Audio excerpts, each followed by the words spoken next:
Mr. Chairman? Okay. My final question touched on the personal net wealth cap of 1.32 million and how the cap disadvantages DBEs. Can you expand on why the cap hurts the growth of DBEs and what you think Congress, if we should raise that cap? Yes, sir. Typically, that cap, where that cap comes into place, where it's harmful, is in the bonding program.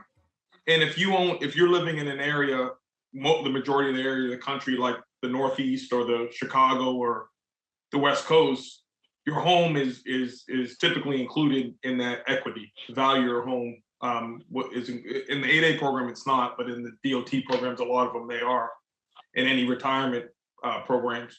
So if you've already been established, you got to be very careful of not exceeding the cap. But in order to get the bonding you need, typically they're going to look at, if you want a $10 million bonding program, you've got to have $1 million in the bank somewhere before you, or you can't indemnify yourself, meaning if it all goes wrong, you get to give up everything you have. So perhaps there's a need for legislation where for DBEs, you can either do jobs that don't require the same level of bonding or some kind of tweak to the bonding program. That could be where it is for DBEs specifically, or some change on the jobs where the jobs are actually self-insured anyway, a majority of them, and the DBE's bonding is covered by the prime's bond. Thank you very much, Mr. Chairman. I yield back. Gentleman's time has expired. We are going to have Mr. Carter for 5 minutes.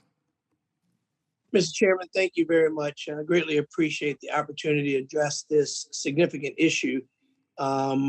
We know that DBEs historically have had a difficult time when cracking into the mainstream of doing business with majority firms and even with the federal government. We know that currently roughly 5% of federal contracting dollars go to minority-owned businesses. So that's something that we have to do a better job at. And I'm very proud that in this infrastructure bill establishes Minority Business Development Agency within the Department of Commerce. So to the panelists, I'd ask that you gather as many of your experiences as possible and share them with us in writing so that we can, as this development of the Minority Business Development Agency is armed, we can begin by giving them all of the horror stories of things that you've experienced. I know that many times small businesses are choked when it comes to getting paid. The prime gets paid, and then the sub is choked for 90, 120 days and beyond, oftentimes making it next to impossible to run a business because you need your resources. Oftentimes to find that prime companies come in and then offer pennies on the dollar to close out a file where members have already, of the minority community, minority businesses, women-owned businesses, have already expended resources. So I'd ask either of the panelists or all of you, very briefly, because I've got a little bit of time, to share your experiences as it relates to the process of getting paid.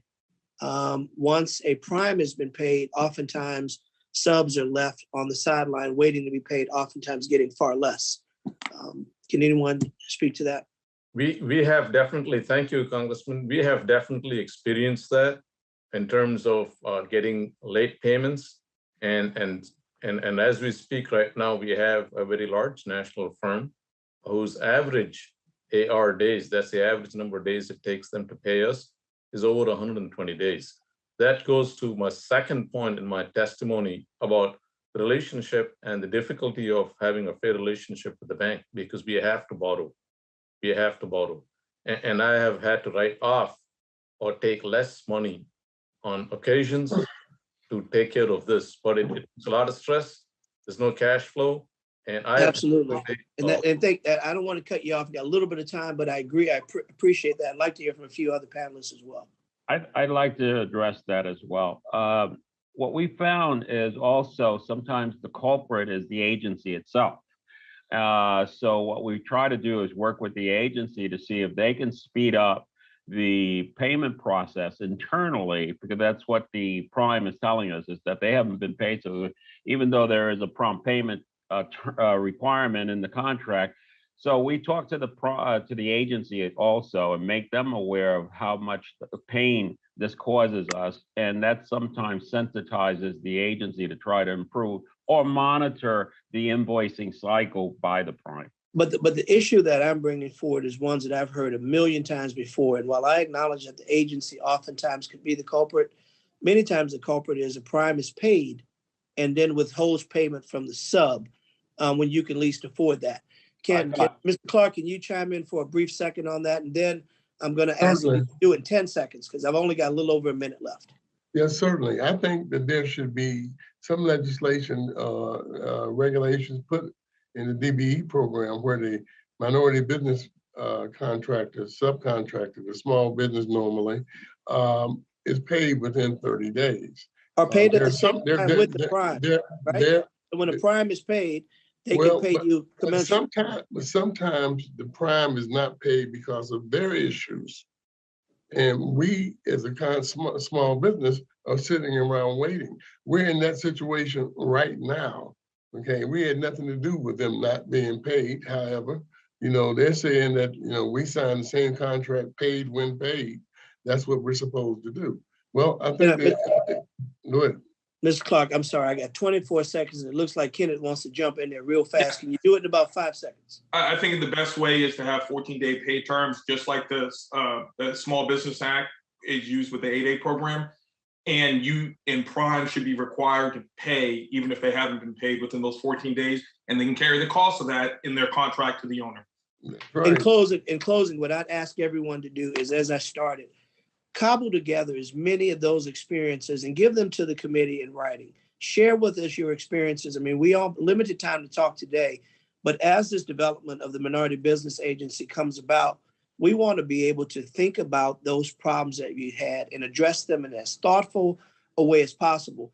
Does us no good to have a $1.2 trillion infrastructure bill if the people that are in the community that have been negatively impacted the most never have an opportunity to participate, to share your professional knowledge, your skills, your wares. That's what we're here for, to make sure that we have equity in federal government contracting, but also to make sure that we create opportunities across the board. So I know I'm out of time, Mr. Chairman. Thank you very much. I yield back. No, thank you. The gentleman's comments are well received. Next, I will